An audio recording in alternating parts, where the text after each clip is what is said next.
silence your cell phones. Number two, please wait for one of our two mic holders, Karen on this side, Brandon over here. Wait for them to reach you before you ask a question. If you want to get into the question rotation, get their attention or mine. If you have a follow-up question, remind the mic holder so he or she stays with you. And finally, today's sessions are 15 minutes long for each school. Questions may be asked of anyone on the dais at any time. Our first up is the number 5 seeded Bradley Braves. They'll go from 2 to 2:15. They will play number 4 Missouri State on the 2:30 game Friday afternoon.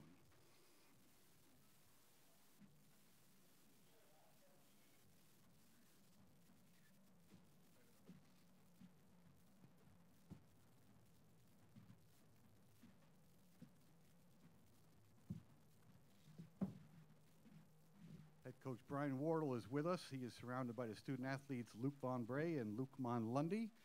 And we're going to have Brian open up with a statement on his team, being here in St. Louis, and then we'll go to questions for all 3 Bradley Braves. Brian, please. Well, it's great to be back here in St. Louis and for the Arch Madness. It's a tremendous tournament. I'm impressed with it every year I come here. We had a great luncheon today. We had a sharp practice today, so we're obviously a group that's excited to play. We've been playing well for the most part, other than our last game, and we think we have as good a chance as anybody in this tournament to win it, especially if we're clicking on all cylinders. And we're excited for the opportunity tomorrow. We're playing a very good Missouri State team, a team that I think probably has some of the best one-on-one offensive players in the league and a very good one-on-one defensive team. So we got to do a great job of containing their one-on-one play and not let Webster play make all over the floor, which he likes to do for him. So we got our hands full, but we're excited for the opportunity and the competitiveness of the game tomorrow. And I know these guys have some experience in this tournament the last couple of years, and we're looking forward to hopefully using that experience to our benefit tomorrow. First 2 questions are right here. Dave Reynolds, Journal Star. Brian, could you speak to your award winners this year? You had 3 guys that earned some big-time awards from the league. Yeah, well, it's obviously individual accolades come with, team success and respect in a way. I think a lot of people respect Darryl Brown and what he does for our program, and Elijah Childs, and obviously Nate Cannell coming off the bench. And, to be honest, having 5 scholar athletes that were nominated today is, you want to win games, but that means a lot to me in what we've done with our program and how we've built our program, and having 5 guys nominated for that today. But I think Darryl's, if not the best guard in the league, I feel he is, and I think he gets a lot of attention every game, and he plays through a lot of physicality and he's been very consistent this year for us. He's matured a lot as a leader, and he's made some big steps for us this year. And then Elijah Childs, I think he's one of the few players in the league that demands a double team. There's not many players that do, but he's one of them. And I think he's come a long way from his freshman year to his sophomore year, so he's made a lot of progress there. And for him to be on the most improved team makes a lot of sense from all of our perspective as coaches and teammates. You've seen his work ethic really go up from year 1 to year 2. And then Nate's just a completely unselfish young man that will do anything for the team. And having his scoring off the bench has been critical. And these 2 seniors, Luke Min and Luke, have both come off the bench some this year and also started for us, so they understand the unselfishness this group has. We'll do whatever it takes to win. And having that weapon of Nate Cannell coming off the bench has been big for us. Speaking of Eli, is he back in the lineup? What's his status? Yep, he's all good. He's ready to roll. Question in the back. Coach Wardle, my name's Justin Byrne. I'm right from Bill Reports. You mentioned 5 players being honored in the classroom for their achievements in the classroom. Do you feel like your program has an added emphasis on education? Well, I would say every program does. I would hope, but at Bradley University, we take a lot of pride in it. You got to be sharp in the books at our school, and what these guys were able to accomplish with our team GPA is always over 3.0. It's been a 3.3, 3.4. We've won that award the last couple of years as a team. We take a lot of pride in, maintaining, a very professional mentality in the classroom and on the court, and how we conduct ourselves in both areas. Because if you're struggling in one, you're going to struggle in the other. That's added stress to your life. And these guys, to play in this arena in these tournaments for student athletes, it's a lot of pressure. It's a lot of stress. I've been there as a student athlete. It's not easy. And a lot of these guys make it look easy, and I give them all the credit in the world, all the student athletes playing. Luke, what does it mean to you to be recognized in the classroom? And also, since 3 of the guys recognized were international students, do you think that coming from an international place has any influence on the way you take your education seriously? Well, it's a nice accomplishment. It's something that it's fun to be rewarded of, because like Coach said, it's not something that the general public often thinks about, but it's something that we all do.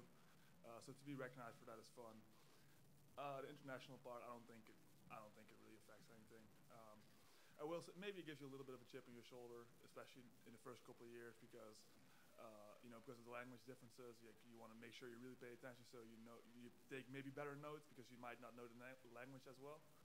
So that might help, but other than that, I don't think it's a big difference in that regard. Dave? This for both players. Like you to describe the journey of your seasons. You both didn't play a lot early on, and then midway through the season, you're in the starting lineup and you're still there.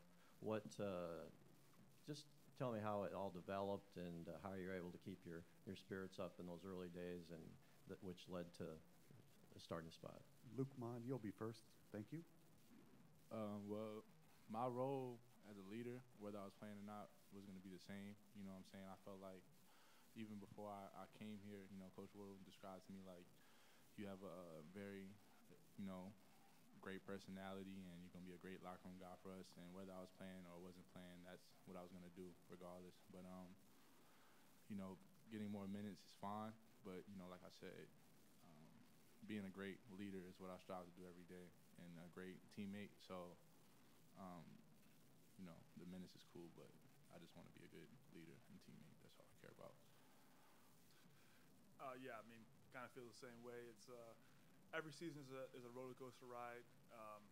It wasn't my first season, so I knew just up and downs in the season. There's a time where you just have to be ready for your number to be called, and everybody in our team, I think, has done that and has played significant minutes this year in their career. And it's not always just about the guys on the court. Guys that are practicing, even the guys that are playing less minutes now, they're having a huge impact on how we've been playing better down the stretch too. So we're all a team, and we just all trying to do our part in being successful. Follow up, Dave? And for each of you, just speaking of Missouri State, it's been a long time since you played them. What do you remember about those games? What do you need to do better this time? Luke, you're starting off this time. Well, it's been a while.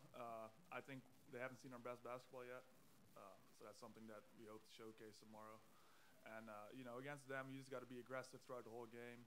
Stay positive. They're a good team, so you have to stay aggressive, stay positive, and just stick with the game plan. And I think if we do that, we have a good chance of beating them. Yeah, just to piggyback off what Luke said, if we just stick to our game plan and play the way we've been playing lately, I think we'll be fine. Missouri State is a great team, and around this time, anybody can be beat.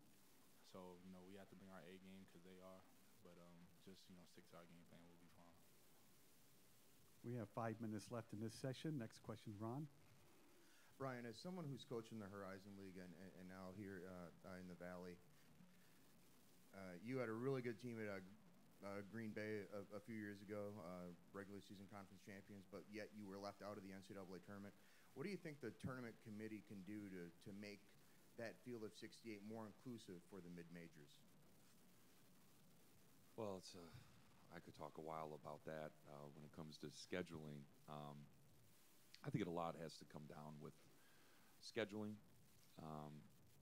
We have to create opportunities to play as many Power 6 league teams as we can, and that means get to exempt tournaments pretty much now, because they're not playing us a lot in home and homes ever. 2-for-1s they're not even looking to do. It's changed over the last 3, 4, 5 years. It's gotten harder and harder and harder.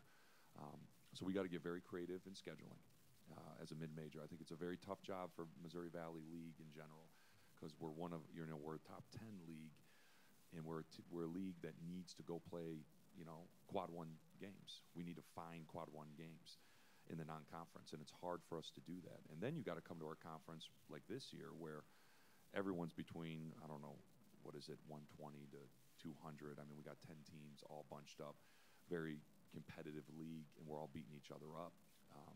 So it's hard to find a way to get that at large and when you have a league that we had this year and how competitive it was. But ultimately, scheduling, you got to find a way to put yourself in position in the non-conference to play some high major programs or teams that you just think are going to have a good year. And sometimes it's all hypothetical. It's a year out. Sometimes it doesn't play into your advantage.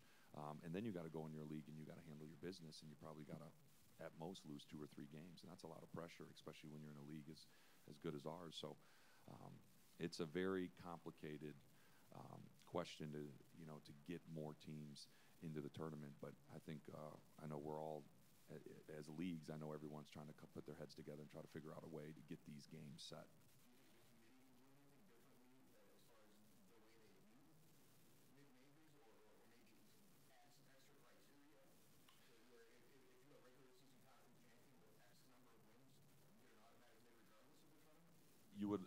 I'm speaking from a mid-major coach. Yeah, you would love for them to look at us more. I think, 10 years ago, they're putting 14 at-large bids in from non-Power 6 leagues, and now it's gotten smaller and smaller, and you can throw the American League maybe into those Power 7 leagues when you look at what they're doing with their scheduling and their league,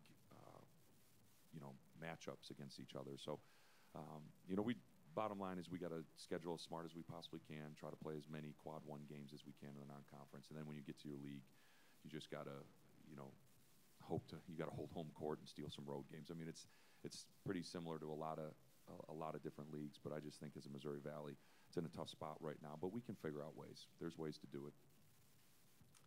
This is the final question. Go. Coach, when you look at it from the mid-major perspective, how differently do you approach the recruiting trail than a Power 5 conference school would? Well, you got to work. I mean, you probably got to work 2 or 3 times harder in the sense of building relationship and staying consistent with the kid and the parents, especially.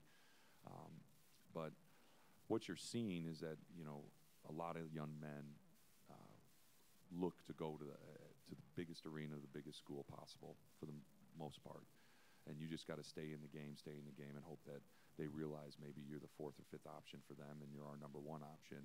And you just try to recruit that way and sell it that way. But you've seen how transfers have impacted our league, and this year especially, and in all years. I mean, it's been a league where I think our last 2 player of the years have been transfers, and you definitely have to be open-minded and look to try to find a good transfer if you can nowadays. And they're out there, and there's more and more every year. So I think that's becoming very relevant in recruiting in the Valley.